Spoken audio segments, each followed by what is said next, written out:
Ya, kita hari ini akan belajar pengajaran Roh Kudus ya. Mari kita berdoa.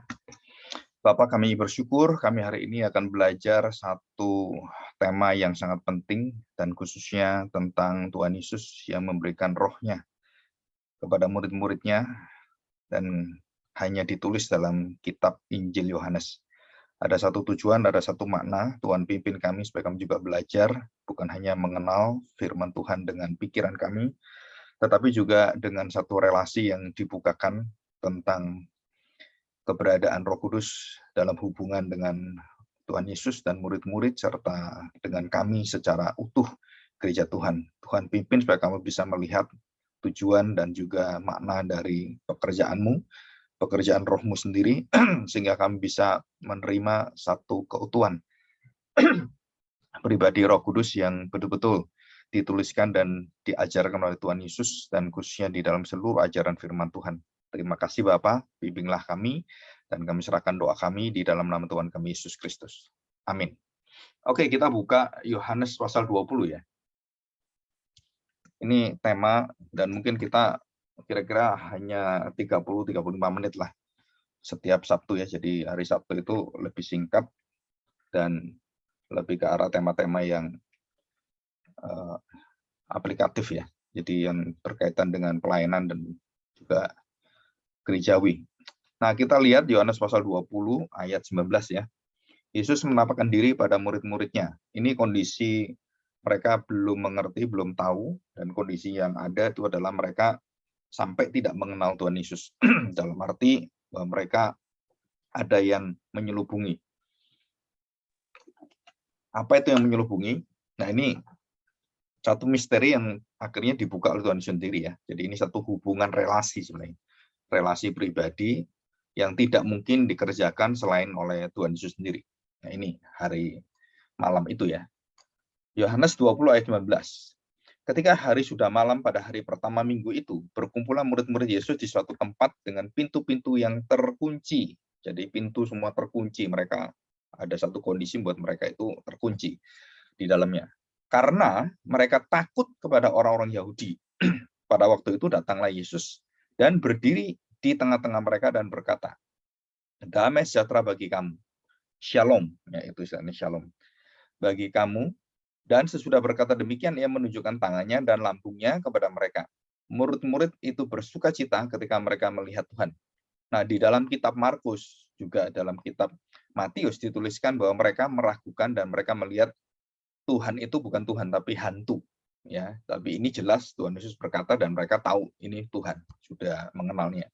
Jadi Yohanes lebih menceritakan tentang pekerjaan Roh Tuhan itu yang menjelaskan, meyakinkan mereka tentang kondisi keberadaan Tuhan Yesus. Dan dikatakan di sini, ia menunjukkan tangannya dan lambungnya kepada mereka ya. Dan pada waktu itu belum Thomas tidak ada gitu ya. 21. Maka Yesus sekali lagi berkata ya, damai sejahtera bagi kamu, sama seperti Bapa mengutus aku, demikian juga sekarang aku mengutus kamu. Nah, ini berkaitan dengan pekerjaan pengutusan, pekerjaan satu misi yang Tuhan Yesus lakukan, Bapa kepada dia, dan dia nanti kepada murid-muridnya, dan murid-muridnya mewakili seluruh orang-orang perjanjian baru, mewakili gereja Tuhan, perjanjian baru, umatnya, pilihannya. Dan itu akan menjadi satu awal ya, inisial seluruh datangnya Roh Kudus itu dimulai dengan Tuhan Yesus memberikan relasi kepada murid-muridnya, relasi yang merupakan istimewa. Jadi relasi bagaimana Tuhan sebelum Roh Kudus datang, Roh Kudus sudah diberikan dulu kepada mereka sebagai jaminan dan mereka adalah rasul mewakili bangsa-bangsa.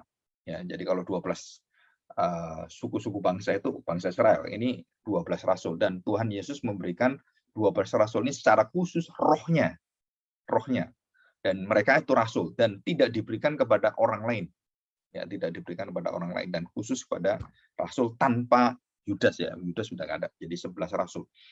Nah kita lihat ini, dan sudah berkata demikian, ia mengembusi mereka dan berkata, terimalah Roh Kudus, dan mereka menerima Roh Kudus. Bagaimana tidak diceritakan ada tanda-tanda apa enggak. Jadi itu artinya mereka memiliki satu relasi dengan Tuhan Yesus yang baru, relasi yang tidak bisa dilihat orang lain, relasi yang tidak bisa dikenal oleh dunia ini, karena Roh Kudus itu tidak bisa dikenal oleh dunia ini ya, kalau kita lihat.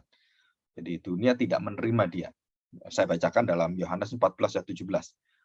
Roh kebenaran, dikatakan di sini ya, tentang roh kebenaran. Jadi Tuhan Yesus berkata, aku meminta kepada Bapa dan ia akan memberikan kepadamu seorang penolong yang lain. Ya, roh kebenaran, roh penolong. Supaya ia menyertai kamu selama-lamanya. Nah, ditekankan. Dia akan menyertai kamu selama-lamanya. Dia akan mendiami kamu selama-lamanya. Apa roh yang menolong itu? Yaitu roh kebenaran. Roh kebenaran. Dan dijelaskan Tuhan Yesus, ini Tuhan Yesus sendiri ya, langsung menjelaskan tentang pengajaran Roh Kudus ini semua dari Tuhan Yesus, dan bukan dari Nabi ini. Nah, dikatakan dunia tidak dapat menerima dia. Kenapa? Karena kegelapan. Karena di dalam kondisi mereka tidak memiliki kasih Kristus, tidak percaya pada Kristus, jadi mereka dalam kegelapan, siapapun. Jadi bedanya kita dengan orang bukan percaya pada Tuhan Yesus adalah mereka dalam kegelapan, mereka tidak menerima roh kebenaran. Roh yang menyatakan Yesus adalah kebenaran Allah, kehidupan dan kebangkitan, dan dia adalah jalannya. Nah, itu Roh Kudus itu menyatakan ini. Jadi dunia tidak dapat menerima Roh Kudus. Sebab dunia tidak melihat dia dan tidak mengenal dia. Jadi 3 ya. Tidak menerima, tidak melihat dia, tidak mengenal dia. Jadi tidak mengenal, tidak menerima, tidak melihat. Jadi kalau diurut ya mulai dari tidak dapat menerima dulu. Karena apa? Nggak bisa menerima karena tidak melihat. Kenapa tidak melihat? Karena memang tidak dibukakan hatinya mengenal. Jadi ini pengenalan tentang hati, melihat mata, dan menerima kehidupannya. Gitu. Jadi ini mereka tidak bisa. Tetapi kamu, nah 12 rasul itu dan juga orang percaya, kamu mengenal dia sebab ia menyertai kamu dan akan diam. Diam itu artinya juga rumah Allah ya, berdiam. Allah berdiam bersama dengan bangsa Israel. Jadi bersama-sama bangsa Israel di tengah-tengah mereka. Nah, itu berdiam. Berdiam. Jadi berkemah gitu ya, itu artinya berdiam. Jadi Bait Allah itu artinya Allah berdiam. Nah, kalau kita melihat berdiam menyertai kamu selama-lamanya dikatakan dan diam di dalam kamu, menyertai kamu. Diam di dalam kamu selama-lamanya. Jadi pekerjaan Roh Kudus itu dilakukan oleh Tuhan Yesus dan baptisan Roh Kudus dilakukan Tuhan Yesus melalui darahnya dan melalui kebenaran kebangkitannya itu sekali dan untuk selamanya. Jadi baptisan itu nggak bisa diulang, nggak boleh diulang. Jadi ada orang dibaptis berapa kali, itu pengajarannya pasti salah. Kenapa salah? Karena nggak ngerti firman Tuhan. Nah, kita lihat di sini ya. Jadi kita lihat di sini dikatakan ayat 22 ya, Yohanes 20 ayat 22, dan sesudah berkata demikian tentang pengutusan Bapa dan pengutusan murid-muridnya dan kita semuanya. Jadi ini relasi ya, relasi hubungan sumber dan kemudian bagaimana melakukan misi Bapa. Tuhan Yesus juga memerintah rasul-rasul melakukan misinya dan ditolong oleh Roh Kudus yang menjalankan misinya, memberikan kekuatan, kesanggupan dan semuanya, dan kepada gereja Tuhan, kepada kita. Dan hubungan ini, nah ini perhatikan baik-baik ya, relasi dalam Yohanes ini selalu berkonteks relasi secara pribadi lepas pribadi. Ya. Jadi memang rasul-rasul banyak, ada 11 orang kan, tapi Tuhan Yesus berkata itu pribadi lepas pribadi. Ya, pribadi lepas pribadi. Jadi ini relasi hubungan Bapa dengan Kristus, Kristus dengan orang-orang percaya, dan itu bersifat adalah pribadi. Bapa dengan Tuhan Yesus pribadi, ini pribadi. Jadi relasionalnya itu sangat personal, sangat personal. Dan ini kita tahu dalam Kejadian pasal 2 juga dikatakan nafas Allah, simbol ciptaan baru dimulai, Roh Kudus itu ya, life giving spirit. Nah, Yesaya juga menuliskan ini. Jadi di sini apa fungsinya? Nanti kita akan pelajari. Jadi seluruh pekerjaan peranan Roh Kudus, seluruh pekerjaan peranan Roh Kudus itu betul-betul bergantung atau tergantung dari karya Kristus. Jadi dia harus naik dulu, dia bangkit, dia naik. Nah, kalau dia tidak naik, Roh Kudus tidak turun. Jadi itu seperti satu kebenaran bahwa kemuliaan Kristus harus datang pada Bapa, baru melalui Bapa ini dan di dalam nama Tuhan Yesus, Roh Kudus itu diberikan Bapa kepada orang-orang percaya sebagai jaminan. Jadi Roh Kudus itu asuransi kita, yang mengasuransi kita. Dan ini penting sekali. Dan dikatakan di sini, Jikalau kamu mengampuni dosa orang, dosanya akan diampuni. Dan jikalau kamu menyatakan dosa orang itu tetap ada, dosanya tetap ada. Dan ini semua berkaitan dengan apa? Menerima Roh Kudus. Menerima Roh Kudus. Jadi kita bisa mendoakan orang dan kita bisa terima. Nah, Roh Kudus itu yang membukakan hatinya menerima. Orang itu menerima bagaimana dia diampuni, dosanya diampuni. Dan kalau kita kemudian, wah nggak bisa, orang itu nggak bisa diampuni. Dan para rasul tahu melalui kuasa Roh Kudus bahwa orang-orang yang tidak bisa diampuni, Yudas, dia bisa ampuni. Orang-orang Israel yang membunuh Kristus, yang merencanakan kematian Kristus, alali Taurat semua, itu binasa semua. Walaupun mereka orang Israel, jelas Tuhan Yesus mengatakan bahwa mereka binasa semua. Yang menyerahkan anak itu binasa. Yang tidak percaya kepada Kristus dan masih menolak Kristus, itu otomatis binasa. Jadi ahli Taurat, orang Farisi yang kemudian membunuh Kristus, merencanakan semuanya, itu mati semua. Yang tidak mati siapa? Ada Nikodemus, Yusuf Arimatia, atau yang lain yang kita nggak tahu. Mereka ada kelompoknya, dan mereka percaya pada Tuhan Yesus dan percaya pada firman Tuhan. Dan mereka tidak dibinasakan. Jadi yang dibinasakan adalah orang-orang yang bertanggung jawab menolak anak Allah dan membunuhnya, dan menempatkan dia sebagai orang yang terkutuk, dan tanggung jawab mereka adalah mereka dibinasakan Tuhan. Ya, itu semua siapa yang memberikan? Roh Kudus. Jadi Roh Kudus itu bisa langsung bertindak, ya bertindak. Nah, contohnya dalam Kisah pasal 5 juga sama. Jadi para rasul itu langsung bisa bertindak dan katakan kamu menghujat Roh Kudus. Langsung hari itu orang itu dosanya nggak bisa diampuni dan mati, Ananias dan Safira. Dan langsung. Ya. Dan seringkali pelayanan rasul-rasul itu seperti itu. Jadi orang menolak, Simon orang Skewa atau yang ahli sihir itu dan semuanya, anak-anak Skewa itu kan Simon ahli sihir juga sama. Dan dikatakan mampuslah gitu kan, binasalah kamu dengan uangmu. Nah, itu perkataan kematian. Karena rasul-rasul itu betul-betul disertai oleh Roh Kudus dan betul-betul menyatakan yang mati-mati, yang diampuni. Nah, sama seperti kemampuan dan karya Roh Kudus dalam diri para rasul, itu juga akan diberikan kepada orang-orang percaya yang mengerti firman Tuhan. Jadi kalau kita berdoa kan, kasihlah musuhmu, berdoalah bagi dia. Gitu. Nah, kalau mereka tidak bisa terima dan tetap memusuhi kita, itu artinya apa? Bahwa kamu mempunyai kunci membuka kerajaan surga dan menutupnya. Dan itu diberikan kepada Petrus ya pada waktu itu kan, dan memberikan kunci kerajaan surga. Artinya bahwa kamu membuka pintu, Injil ditolak, mereka binasa. Injil diterima, Roh Kudus bekerja. Jadi itu semua ada kaitan semua. Ya. Nah, bedanya dengan kitab Lukas adalah Lukas melihat di dalam sejarah gereja. Lukas melihat di dalam secara tulisan, secara umum. Jadi bagaimana perkembangan gereja itu lebih ke sana. Kalau Lukas ya menuliskan tentang pekerjaan Roh Kudus di situ. Tapi Yohanes dia berkaitan dengan pribadi, relasi, dan berkaitan dengan seluruh konsep-konsep tentang kemesiasan yang betul-betul menunjuk kepada seorang yang dipimpin oleh Roh Allah. Mulai dilihat oleh Yohanes Pembaptis, bagaimana Yohanes Pembaptis melihat bahwa anak domba Allah itu adalah yang diutus oleh Bapa. Nah, itu jelas sekali. Ya, dan sangat jelas sekali. Dan ini pekerjaan-pekerjaan yang sangat indah sekali. Nah, kita lihat ya pekerjaan peranan Roh Kudus betul-betul bergantung pada karya Kristus. Jadi di luar itu nggak bisa. Ya, di luar itu nggak bisa. Dan termasuk di dalamnya ada penggenapan tentang pekerjaan Roh Kudus ya, penggenapan pekerjaan Roh Kudus. Itu juga sama. Nah, kita lihat ini Matius pasal 16 ayat yang ke-19 ya. Bermulanya pada era perjanjian baru, itu juga pekerjaan Roh Kudus. Roh Kudus turun, baru gereja lahir, dan baru umat itu dibaharui, dan perjanjian itu juga dibaharui, dan perbuatan mereka, hidup mereka juga diperbarui. Ya, nah, ini berkaitan dengan Yohanes pasal 20 ayat 26. Coba kita lihat ya. Demikian bunyi firman Tuhan. Ya.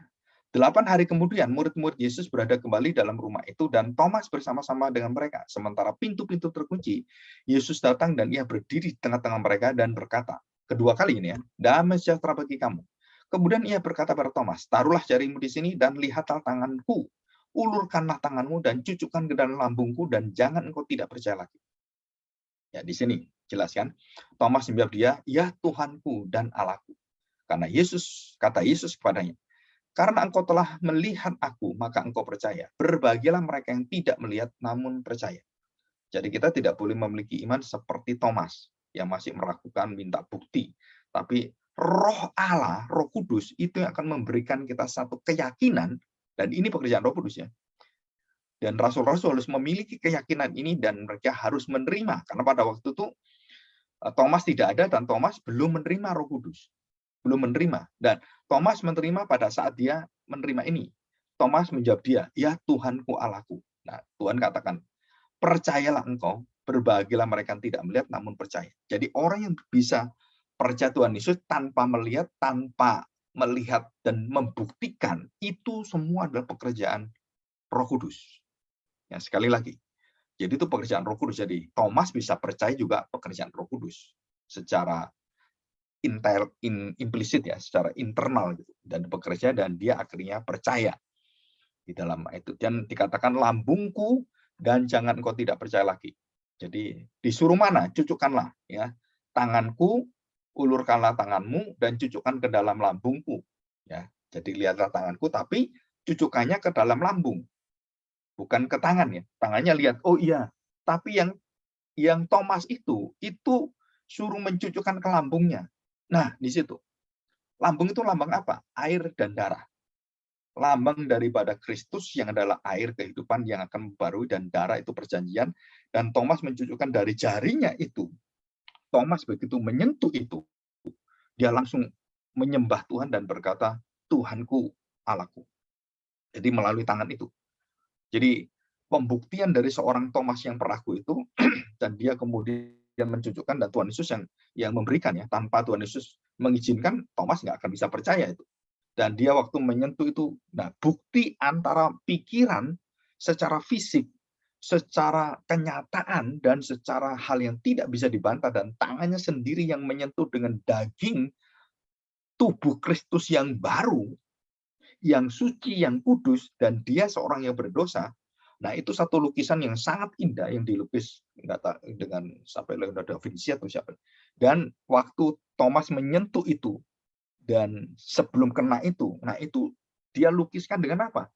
Inilah lahirnya gereja, lahirnya orang-orang yang akan percaya dan tidak percaya lagi. Jadi sentuhan, keluarlah air dan darah dari lambung Kristus. Jadi waktu dia disalibkan, lambungnya ditusuk dan keluar air dan darah kan. Nah, air dan darah itulah melambangkan tubuh Kristus yang baru, yang lahir dan keluar, gereja dan umat pilihan Allah yang baru. Dari mana lahirnya? Dari rusuknya. Kenapa itu dari tulang rusuknya? Nah, saudara, ini semua berhubungan dengan perjanjian lama. Dan waktu Adam dan Hawa diciptakan oleh Tuhan kan, kita masih ingat Adam diciptakan dari tanah dan menjadi Adam. Tapi Hawa diciptakan dari tulang yang ada dari perutnya, diambil oleh Tuhan. Dan gereja Tuhan juga sama, diciptakan oleh Roh Kudus dari lambung itu yang diambil. Tulang itu dari daging, darah daging itu yang ada dan kemudian diambil. Dan itu lambangnya di dalam perjanjian lama, kemudian menunjuk pada Kristus dan kematian Kristus, dan itu digenapi oleh Tuhan di dalam apa? Waktu tangan Thomas yang tidak percaya itu, yang peragu, itu menyentuh lambung Kristus yang keluar darah, itulah lahirnya umat baru, lahirnya keturunan Adam yang baru, lahirnya gereja, lahirnya Israel yang baru. Dan itu pekerjaan siapa? Pekerjaan Roh Kudus. Ya, coba kita lihat di dalam Yohanes pasal 7 ya, kita lihat Yohanes pasal 7. Yohanes pasal 7 ayat yang ke-37. Ya, perhatikan ini, air ya. Dikatakan Yohanes pasal 7 ayat 37, air sumber hidup. Dan pada hari terakhir, nah saudara diingatkan, ini jadi sebelum Tuhan Yesus mati dan lambungnya keluar airnya, darahnya itu, dia sudah memprediksi dan sudah menceritakan kepada murid-muridnya. Ini tulisannya. Dan pada hari terakhir, yaitu pada puncak perayaan itu, Yesus berdiri dan berseru, barang siapa haus, baiklah ia datang kepadaku dan minum. Jelas ya? Barang siapa percaya kepadaku seperti yang dikatakan kitab suci perjanjian lama, karena Tuhan Yesus belum ada perjanjian baru. Kitab suci seluruh perjanjian lama yang berkaitan dengan Yesaya, terus kemudian Yeremia, dan juga Yehezkiel 36, Yeremia 31, Yesaya 4:12 gitu kan, itu ada semua. Dan dikatakan, barang siapa percaya kepadaku, seperti yang dikatakan oleh kitab suci, dari dalam hatinya, nah ini pekerjaan Roh Kudus, dalam hatinya Roh Kudus bekerja dan melahirkan dia, mengalirlah aliran-aliran air hidup. Saudara, ini sangat indah sekali. Jadi lambung yang ditusuk darah Kristus itu, dalam Yohanes itu ya, Yohanes 20. Kalau kita lihat Yohanes 20 ayat yang ke-26, kita baca ini ya, ayat 26. Ya. Demikian, 8 hari kemudian, dan itu dikatakan bahwa lambung itulah yang disentuh oleh Thomas. Dikatakan 8 hari kemudian murid-murid Yesus berada kembali. Kenapa 8 hari?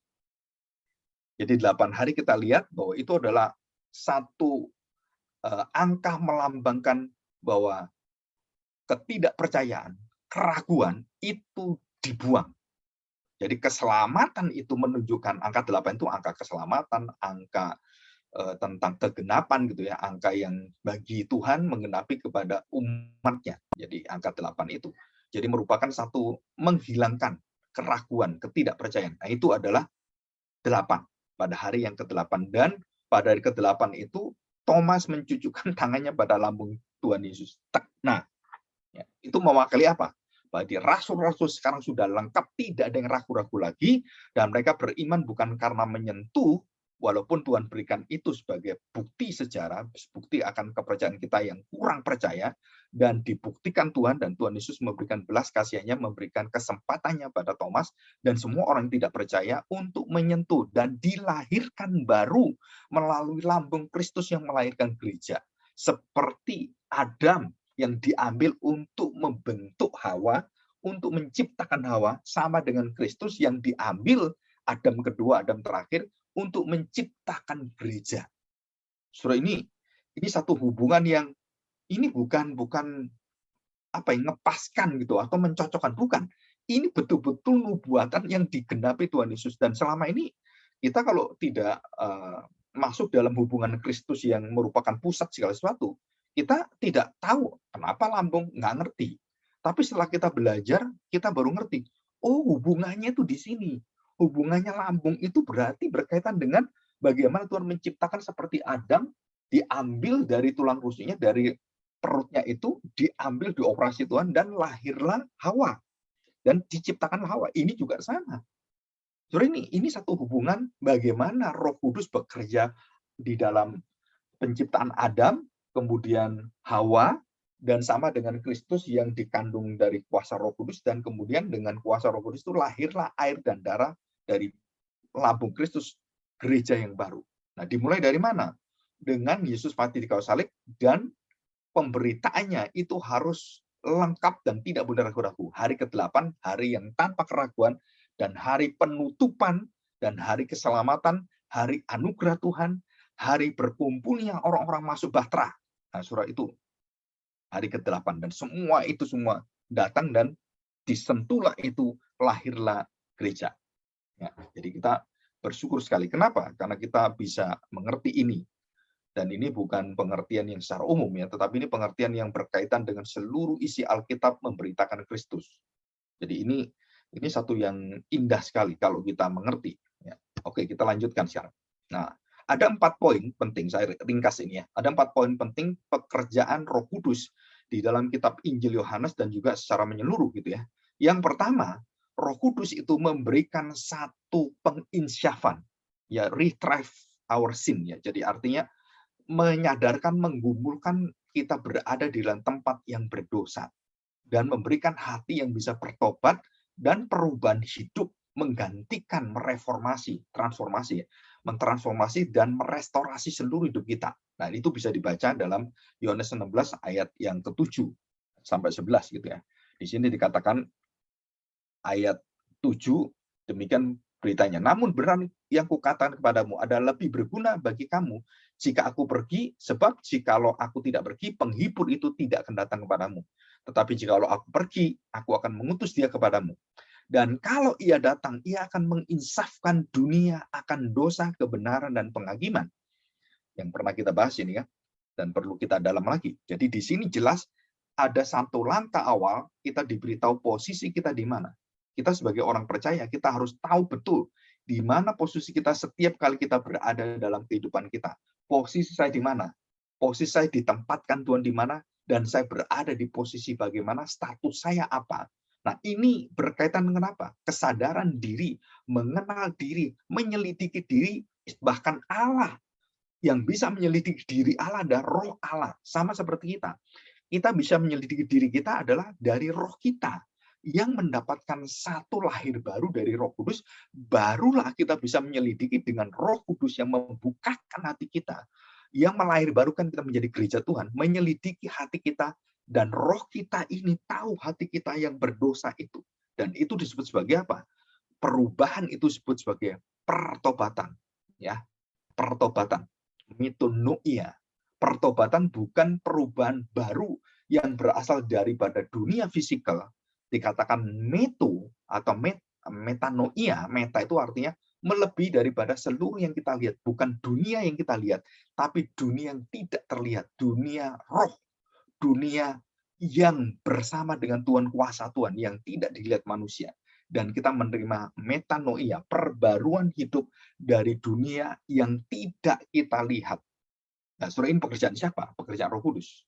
Membuat kita betul-betul sadar siapa diri kita dan bagaimana hidup kita, dan kita bertobat, dan kemudian kita tidak menyukai dosa kita, dan kita kemudian merasakan bahwa kita jatuh dalam dosa yang begitu besar, dan ada perubahan hidup, transformasi, dan kita kemudian diubahkan. Nah, langkah kedua apa?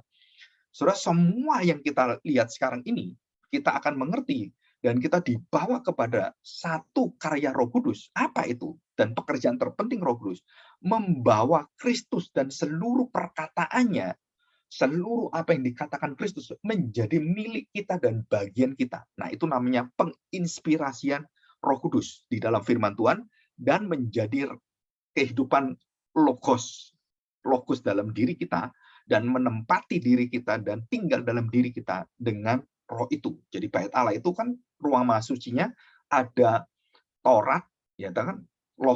Dua loh batu Taurat itu, Taurat, dan kemudian tongkat perjanjian dan roti mana? Dan itu ada dalam diri kita. Itu adalah Kristus sebenarnya. Jadi inspirasi Roh Kudus. Kita lihat ini.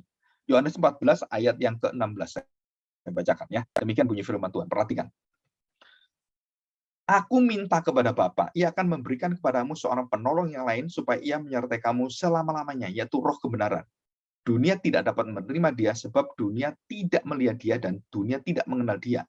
Tetapi kamu mengenal dia sebab ia menyertai kamu dan akan diam di dalam kamu. Dan ini jelas ya, pada ayat yang ke-22 sekarang kita lihat ya. Yudas yang bukan Iskariot berkata pada Tuhan, Tuhan, apakah sebabnya engkau hendak menyatakan dirimu pada kami dan bukan pada dunia? Nah, perhatikan, saudara. Sebab Yesus, jelas Yudas tidak mengenal Tuhan Yesus. Dia tanya, engkau menyatakan dirimu pada kami dan bukan pada dunia. Maksudnya, kan sama, saya dengan orang kan sama melihat kamu. Nah, Yudas tidak mengenal pekerjaan Roh Kudus ini sampai membukakan hatinya menerima Kristus. Nah, itu jelas sekali. Jawab Yesus, jika seorang mengasihi aku, ia akan menuruti firman-Ku, dan Bapakku akan mengasihi dia, dan kami akan datang kepadanya, dan dia bersama-sama dengan dia. Ada persekutuannya. Jadi setelah inspirasi Roh Kudus berkata dalam perkataan-perkataan itu, jelas sekali dikatakan di situ kan. Nah, ayat yang ke-25. Semuanya itu kukatakan kepadamu selagi aku bersama-sama dengan kamu. Nah, saudara perhatikan. Inspirasi itu adalah perkataan dengan logos. Perkataan-perkataan Kristus. Kalimat-kalimat dan semua apa yang diucapkan oleh Tuhan Yesus itu adalah inspirasi Roh Kudus. Perhatikan saudara di sini. Semua yang kukatakan kepadamu selagi aku bersama-sama dengan kamu, perkataan-perkataanku. Ya, perkataan-perkataanku. Dikatakan, tetapi penghibur yaitu Roh Kudus yang akan diutus oleh Bapa dalam namaku, dialah yang akan mengajarkan. Nah, saudara perhatikan, mengajarkan. Jelas dikatakan mengajarkan segala sesuatu kepadamu. Dan mengingatkan, nah selalu mengingatkan untuk mengingatkan bukan hanya membaca gitu, tapi mengingatkan terus mengerti kepada kamu semua yang telah kukatakan kepadamu. Jadi Roh Kudus itu bukan hanya mengisapkan kita, membuat kita mengerti, menyesali kita terus mengingat firman Tuhan, menyukai firman Tuhan seperti Mazmur pasal pertama. Yang hidupnya adalah kesukaannya adalah firman Tuhan. Itu inspirasi Roh Kudus. Dan Roh Kudus itu bekerja untuk membuat kita bergaya mengenal firman Tuhan. Dan yang ketiga apa? Saudara, kita bersama dengan semua orang percaya menjadi satu kesatuan. Ayat 18, aku tidak akan meninggalkan kamu sebagai yatim piatu, aku datang kembali pada kamu, dan aku akan hidup, dan kamu pun akan hidup. Bapakku ada di dalam aku ada di dalam kamu, dan otomatis kalau kita berada dalam Kristus, kita berada bersama dengan persekutuan Bapa, Anak, dan Roh Kudus. Dan itu namanya kesatuan persekutuan di dalam gereja Tuhan. Dan di situ dijamin oleh Tuhan pada ayat yang pasal 16 ayat 17 tadi kan. Dan jelas itu dijamin oleh Tuhan. Dikatakan, tinggal sesaat lagi kamu tidak melihat aku, dan tinggal sesaat lagi kamu tidak akan melihat aku, dan aku pergi pada Bapa. Tinggal sesaat lagi artinya apa? Nanti kamu akan melihat aku menyertai kamu, dan aku tidak tinggalkan kamu. Dengan apa? Dengan jaminan Roh Kudus tinggal dalam hati kamu, menghadirkan dan membawa semua kemuliaanku, perkataanku, hidup dalam dirimu. Jadi kita nggak perlu lagi minta tanda seperti Thomas. Mana Tuhan Yesus? Nggak ada. Tuhan nggak ada. Di mana? Nggak perlu, saudara. Kenapa? Karena kita tahu orang ini ada Roh Kudus atau tidak. Orang ini mengenal Roh Kudus atau tidak. Dan kita tahu jelas. Kenapa? Nah, dari pengakuan kita tahu. Oh, berarti selama ini kamu belum menerima, tanda petik, jaminan dari Tuhan, yaitu Roh Kudus membuka hatimu percaya pada Tuhan. Dan banyak orang Kristen, bahkan sampai tua, itu kadang-kadang nggak ngerti. Dia nggak ngerti, dan bahkan sama dengan dunia. Tuhan Yesus sama aja dengan nabi-nabi yang lain. Jalan keselamatan sama Tuhan Yesus dengan yang lainnya. Nah, orang-orang mengatakan Yesus yang disamakan semuanya, seperti nabi, seperti orang baik, orang-orang yang bisa menyelamatkan, orang-orang bisa membuat orang itu tenang hidupnya. Nah, saudara, kita disamakan Tuhan Yesus sebagai nabi, orang baik, orang yang bermoral, orang yang berderma. Saudara, kita kehilangan kegagalan dalam iman kita. Kenapa? Karena Roh Kudus akan menceritakan kepada kita, membawa kita bahwa Kristus adalah Tuhan, bukan manusia biasa, bukan manusia baik saja. Tuhan yang menjadi pencipta hidupmu, yang memberikan nyawanya bagi diri kamu. Dan itu adalah pekerjaan Roh Kudus. Dan yang terakhir, saudara, kita diberi tanggung jawab dalam persekutuan itu. Nah, ini juga kita berdoa untuk gereja Puritan Reform, ya, supaya kita tahu bahwa kita ada tanggung jawab dalam mengenal akan diri kita, pertobatan kita, perubahan hidup kita, mengenal firman Tuhan yang mengalir dalam diri kita, bersekutu dengan orang-orang percaya dalam keluarga kita. Dan apa yang kita lakukan? Pengutusan, saudara. Ya, pengutusan yang terakhir. Yohanes 14 ayat yang ke 16 dan 26 tadi kita baca. Jadi kita diutus untuk apa? Menyatakan kepada dunia yang tidak mengenal, supaya Roh Kudus bekerja dan menyiapkan dunia dalam kegelapan itu untuk membuka dirinya. Dengan cara apa? Kita memberitakan Kristus, bukan hanya ucapan, tetapi perbuatan kita, pengampunan kita, kesabaran kita, pengertian kita. Roh Kudus bekerja dan kita bagikan. Kita membagikan benih seperti seorang penabur, kan? Membagikan benih. Kristus kita bagikan, firman-Nya kita bagikan, tinggal ada dalam hati mereka. Apakah hati mereka itu tanam di dalam, ada batu-batunya, ada iblis yang mengambilnya, dan semuanya. Dan kita doakan supaya Roh Kudus bekerja kepada hati yang sudah disiapkan, yang sudah gembur, sudah baik, dan firman tertanam akhirnya masuk, dan semua halangan yang tadi iblis seperti burung, kemudian kesesakan, himpitan, atau batu-batuan dalam itu kemudian dilepaskan oleh Tuhan, dan Tuhan siapkan tanah yang baik. Dan itu semua adalah pekerjaan Roh Kudus. Jadi kita bersyukur hari ini kita mengerti bagaimana Roh Kudus bekerja dalam hidup kita, dan bagaimana para rasul diberi, terimalah rohku. Dan saudara, itu artinya apa? Bahwa rasul-rasul diberi kuasa, dia diberi wewenang, dan firman Tuhan mengatakan Roh Kudus diterima oleh mereka, dan itu sebagai jaminan dia sebagai rasul. Dan kemudian pada gereja kapan? Nah, pada waktu Kisah Para Rasul itu pasal 2. Roh Kudus turun, dan di situ rasul-rasul hadir, dan mereka sudah menerima Roh Kudus, dan mereka menerima satu pengutusan, satu tanggung jawab yang besar, dan rasul-rasul itu kemudian menjalankan semua apa yang ada di dalam seluruh keinginan kehendak Tuhan. Jadi rasul-rasul bukan mendahului datangnya Roh Kudus, bukan, tapi ini adalah relasi dia dengan Kristus. Aku akan memberikan rohku kepadamu.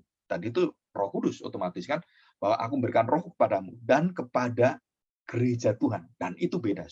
Dan semua lahir dari mana? Dari lambung Kristus. Semua dari lambung Kristus. Jadi pekerjaan Roh Kudus itu lahirnya dari kematian Kristus dan kebangkitan tubuh Kristus yang menjamin kita dan kita mendapatkan satu karunia anugerah Roh Kudus turun. Dan ini kemudian Roh Kudus turun. Dan turunnya kemudian jemaat yang baru Roh Kudus turun. Dan selesai, udah nggak ada lagi tentang Roh Kudus turun, Roh Kudus turun. Ya di Samaria, di Yudea, dan selesai. Dan di dunia selesai. Dan kita semua tidak lagi menunggu Roh Kudus turun, Roh Kudus turun. Nggak perlu lagi. Kenapa? Karena sudah selesai. Roh Kudus turun satu kali, dan kemudian dia turun kepada jiwa-jiwa yang baru turun. Tapi dia sudah selesai. Sudah lengkap, sudah genap. Jadi Roh Kudus turun, sudah diperintahkan Tuhan. Dan setelah itu baru pengabaran Injil, Roh itu turun kepada orang tidak percaya, Roh Kudus membukakan, artinya Roh Kudus turun itu Roh Kudus bekerja, menyiapkan hati mereka, dan membuka hati mereka. Dan itu bekerja terus. Jadi Roh Pentakosta, Roh Kudus dalam Pentakosta, itu seperti 17 Agustus gitu ya. Dan begitu orang kemudian diingatkan, oh iya, 17 Agustus. Nah, itu pengingatan inilah pekerjaan Roh Kudus. Ya. Inilah secara lengkap ya. Oke, kita bersyukur hari ini dan kita mohon pertolongan Tuhan supaya kita bisa lebih dalam lagi, dan kemudian hari Sabtu kita akan masuk pokok-pokok Roh Kudus yang berkaitan dengan pelayanan gereja, termasuk karunia-karunia roh, berbahasa roh. Itu mungkin saya bawa di dalam hari Sabtu ya. Dan juga hari Kamis juga sama. Dan Kamis lebih kepada detail tentang firman Tuhan, dan kita membahasnya secara lebih lengkap ya. Kalau hari Sabtu itu kita membahas tentang relasi-relasi berkaitan dengan pelayanan kita, kehidupan kita, rohani kita. Nah, ini saya bawakan ini ya, kita bisa belajar bersama-sama. Jika ada pertanyaan, saudara bisa tanyakan kepada saya dan beri kesempatan yang singkat ya. Nah, atau kalau enggak, saudara tulis di chat. Di chat nanti baru dibalas minggu depan atau hari Kamis ya, kita bahas. Oke, terima kasih. Kita kembalikan kepada Ibu Laura ya.